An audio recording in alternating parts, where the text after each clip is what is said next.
ஒரு அழகான மேட்டூர் கிராமத்துல பாட்டி ஒருத்தவங்க பழைய சாத கடை ஒண்ணு போட்டிருந்தாங்க. பாட்டியோட பழைய சாதத்துக்கு அந்த வெயிலுக்கும் ஏத்தது மாதிரி இருக்கனால ஊரே வந்து கிராமமே உட்காந்து சாப்பிட்டுட்டு இருக்கோம். பாட்டிக்கு நல்ல வருமானமும் ஆக்கிட்டு இருந்தது. சுந்தரி அம்மா, என்னதான் சாப்பிட்டாலுமே உங்க பழைய சாதத்தை சாப்பிட்டுட்டு போய் விவசாயம் பண்றதே ஒரு தனி சுகதான் பாத்துக்கோங்க. இந்த காலத்துல என்ன பீஸா பர்கர்னு வரட்டும், இந்த பழைய சோறுக்கு ஈடு என எதுவுமே கிடையாது. அது கூடவே கருவாடு வச்சு சாப்பிட்றதுக்கே. நீங்களாம் இப்படி சொல்றத நினைச்சா ரொம்ப சந்தோஷமா தான் இருக்குது.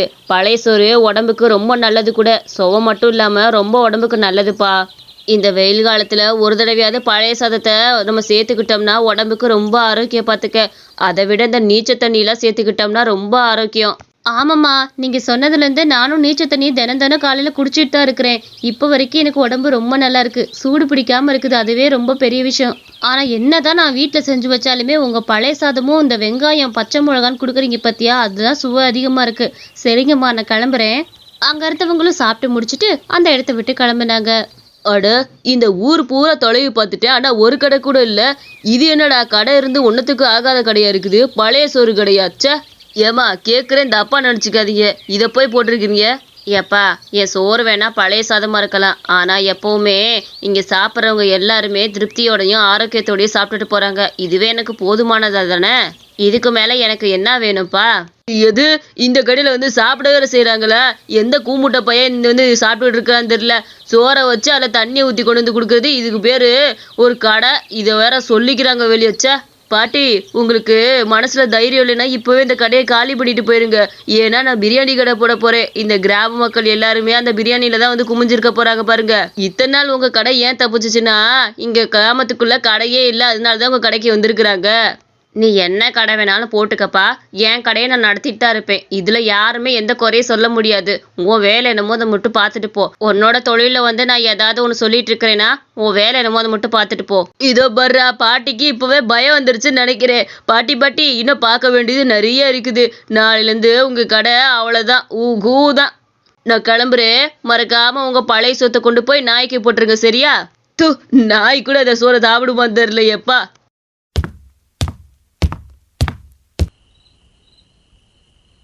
ஏன்டா செல்வம், உன் கடை போடுறதுக்கு ஏதோ இடம்லாம் வேணும்னு சொன்னியே, என்னடா பார்த்துட்டியா இல்லையா?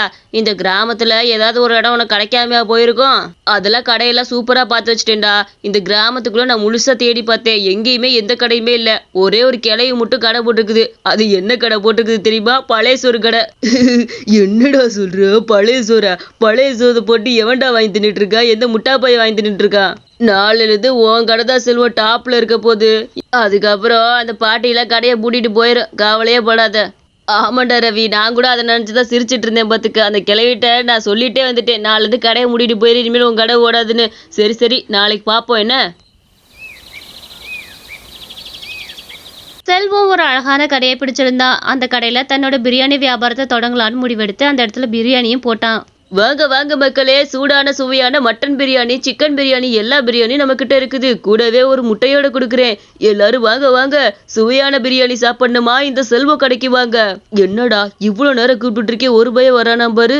இங்க எவனா சாப்பிட வச்சாதான் அடுத்து டேஸ்ட் ஓட்டிட்டு நம்ம கிட்ட விட்டு போக மாட்டானுங்க. கூப்பிடுவோம் யாராச்சும். என்ன வா வா, நம்ம கடையில பிரியாணி ரொம்ப அருமையா அற்புதமா இருக்கும் பார்த்துக்க. ஒரு வாய் சாப்பிட்டு பாரு, அடுத்தடுத்து நம்ம கடையில தான் வந்து சாப்பிட போற. வா வா. வேணாப்பா, நான் வேலைக்கு போயிட்டு இருக்கிறேன். பழைய சாதம் சாப்பிட்டாதான் என் உடம்புல கொஞ்சமாச்சும் தெம்பு இருக்கும். நான் அதனால பாட்டிகிட்ட போய் பழைய சாதம் சாப்பிட்டு போறேன். ஏதாவது வேற ஏதாவது சாப்பிடாம இருப்பாங்கல்ல, அவங்களுக்கு வேணா இந்த பிரியாணி கொடு. எனக்கு பழைய சாதம் குடிச்சாதான் அந்த நாளே நல்லா போகும்பா. என்னையா லூசு மாதிரி பேசிட்டு இருக்கிற? பழைய சோறை தின்னா உனக்கு தெம்பு கிடைக்குமாக்கோ? இந்த பிரியாணியோட அந்த பழைய சாதமா டேஸ்டா இருக்கு? இன்னைக்கு ஆஃபர் போட்டிருக்கேன், ஒரு பிரியாணி வாங்கினா இன்னொரு பிரியாணி இலவசமா கொடுப்பேன். அதனால ஒழுங்கு மரியாதை என் கடையில வந்து வாங்கி சாப்பிடு. இதோ பாரு, மரியாதையா பேசிக்க. இந்த மிரட்டி சாப்பிட வைக்கிறவெல்லாம் என்கிட்ட வச்சுக்க கூடாது பார்த்துக்க. கிளம்பிடாமத ஆளுகளையும் மூஞ்சிகளையும் பாரு. பிரியாணி கடை போதுக்கிட்டு ஓவரா மிரட்டிக்கிட்டா இருக்கிற. அவனும் ரொம்ப நேரமா காத்திருந்து பார்த்தான். ஆனா அவனோட பிரியாணி கடைக்கு யாருமே வரல. எல்லாத்தையும் கூப்பிட்டு கூப்பிட்டு கூட பார்த்தான், யாருமே வந்த பாடு கிடையாது. அந்த பாட்டியோட கடை தான் அன்னைக்கு கூட டாப்பா போச்சு. செல்வம் ராத்திரியும் ஆயும் அதே இடத்துல நின்றுட்டு இருந்தான். ஒரு வியாபாரம் கூட ஆகாம அதே பிரியாணி அப்படியே மூடி வச்சிருந்தான். என்னடா இது பிரியாணிலாம் அப்படியே இருக்குது. நீ சாப்பிட்டுக்கலான்னு எல்லாத்தையும் ஒதுக்கி ஒதுக்கி வச்சுட்டியாக்கும்.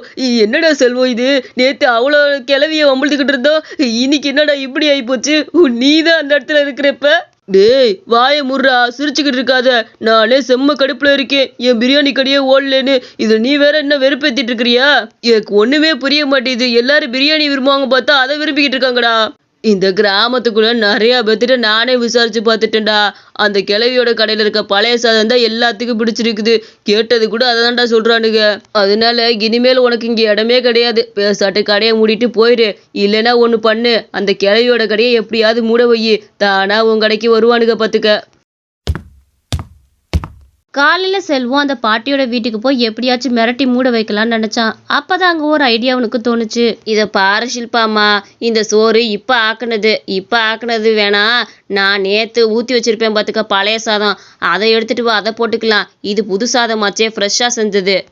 அப்படியாங்கம்மா, எனக்கு முன்னாடியே சொல்லியிருந்தா தானே நான் அந்த சாதத்தை எடுத்துட்டு வந்திருப்பேன். நீங்க ஃப்ரெஷ் சாதம் தான் போடுவீங்கன்னு நினைச்சு நான் இதை எடுத்துட்டு வந்தேன் பாத்துக்கோங்க. சரி சரி, நான் உள்ள போய் அந்த பழைய சாதத்தையும் எடுத்துட்டு வந்து கொடுத்துட்றேன். என்ன, நான்லாம் எப்பவுமே நேத்து வச்ச சாதத்தை தாம்மா போடுவேன், ஃப்ரெஷ் சாதத்துலலாம் போட மாட்டேன் பாத்துக்க. அட இது போதும், இந்த கிழவியோட கடையை மூடுறதுக்கு இது போதும். இது பூரா அந்த கிராமத்து மக்கள்லாம் சாப்பிட வரப்ப சொன்னேன்னா, வெட்ட வெளிச்சமாக்குனேன்னா போதும், அந்த கிராம மக்கள் எல்லாருமே கண்டிப்பா அந்த கிழவியை திட்டிட்டு அந்த சாப்பாடையும் தூக்கி போட்டு போயிடுவாங்க. அடுத்து என் ராஜ்யம் தான் எல்லாமே. ஏண்டி சுந்தரி, எனக்கு ஒரு பழைய சாதத்தை குடி. இந்த வெயிலுக்கு அது நடக்கவே முடியல பாத்துக்க. நல்லா தண்ணியை, நீச்சல் தண்ணி இருக்கு பார்த்தியா, நிறையா ஊற்றி குடி. என்ன தொட்டுக்க கருவாடு கொஞ்சம் வச்சு குடி, மேலால போட்டு. காசு இல்லை, கருவாடுக்கு அப்புறமே காசு வாங்கிக்க. ஏண்டி உனக்கு இல்லாமையா, பசிக்கு உன்னால எவ்வளோ சாப்பிட முடியுமோ சாப்பிட்டு போ. காசு இருக்கிறப்ப கொண்டு வந்து கொடுத்தா போதும். நான் என்ன அப்படியா உனையா இது பண்ணி கேட்டுக்கிட்டு கிடக்குறேன். சாப்பிடுந்தா.